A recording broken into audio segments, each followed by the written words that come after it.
360 reviews ago, I checked. We looked at Gauntlet Legends for Nintendo GameCube. Gauntlet Dark Legacy. It's Gauntlet Dark Legacy, you illiterate asshole. Moving on. A port of the arcade game of the same name that was an expanded version of the arcade title Gauntlet Legends, the latter of which I've spent many a quarters on once upon a time, and boy was it a blast to do. Naturally, with any popular game, it got ported over to the home consoles of the time, and so Gauntlet Legends saw ports onto the PlayStation, the Sega Dreamcast, and today's subject matter, the Nintendo 64.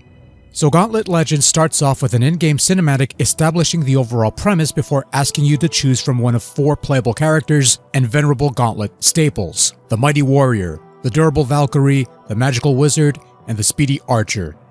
Now in the arcade original, you got to pick from one of 4 realms to venture through, whereas on the console versions, you started in the mountain region, and in order to unlock the other 3 worlds to explore, you had to find these obelisks hidden throughout certain levels. Not only that, but throughout the game, you also have these rune stones you have to collect in order to truly win the game and get the best ending, or whatever.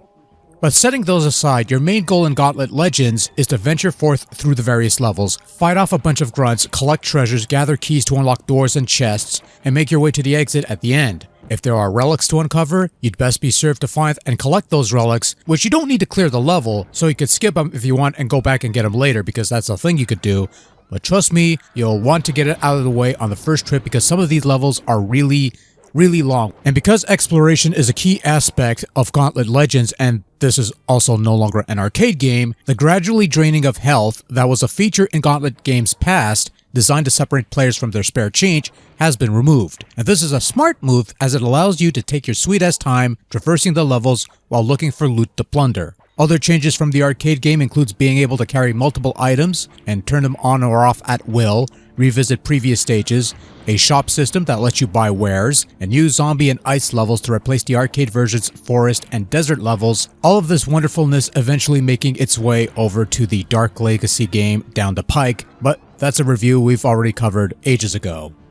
Control is fairly straightforward as you'll be using the analog stick to control your hero, which allows a little control over the speed of your sprint, whether you're walking or running, which is a nice little thing and makes use of the analog features. This is also your only means of movement, as the D-pad is reserved for heads-up display manipulation of information and such. In fact, every button on the N64 controller is used for some form or fashion, whether it be for a turbo boost or managing your items and menus, but really, it never feels too cluttered because you'll only really use a couple buttons at most. Gauntlet Legends might seem a bit involved compared to its much more humbled arcade predecessors, but it's still fairly simple fare, and once you get the hang of things, it ain't so bad. It's a fairly lengthy game though, and while Gauntlet Legends tries to spruce up the gameplay a bit with some RPG elements, it might not be deep enough for some folks, and the long length might wear out its welcome sooner than later. But if you don't mind it, there's plenty to go around, and plenty to share among friends or foes, because Gauntlet Legends is a 4-player game, and if you can find 3 other people, there's loads of fun to be had in a 4-player session. And since the N64 has 4 controller slots built into the system, all you need are controllers to spare, and you're good to go. Of course, the drawback is that the more on-screen characters you have to deal with, the less stable the overall performance becomes due to an unstable frame rate. Still, generally speaking, the game runs adequately enough under ideal conditions. And quite surprisingly, the graphics are pretty good for the most part. The arcade Gauntlet Legends had some really nice looking visuals for its day, and I was quite surprised by how well the game looked here on the N64. Now, part of that has to do with the fact that Gauntlet Legends makes use of the expansion pack module, which helps in sprucing up the graphics a bit. I'd imagine playing without the pack makes the graphics look a little worse but no less playable. And while the short little FMV intermissions were dropped from this version entirely, the rest of the game still looks pretty good by N64 standards at least. And sound is also a bit of a surprise. There's a lot of spoken words during the gameplay, which is good because that's part of the overall Gauntlet experience. Sound effects and vocal grunts are solid takes on the arcade sound, and while the music might be synth recreations of that great Gauntlet Legends score, I'm not going to complain because these are superb renditions of those compositions, and really that's all I gotta say about that. Overall, Gauntlet Legends on Nintendo 64 is a good rendition of the arcade game that does a better job of bringing that arcade experience home compared to its PlayStation rival. It's not perfect, however.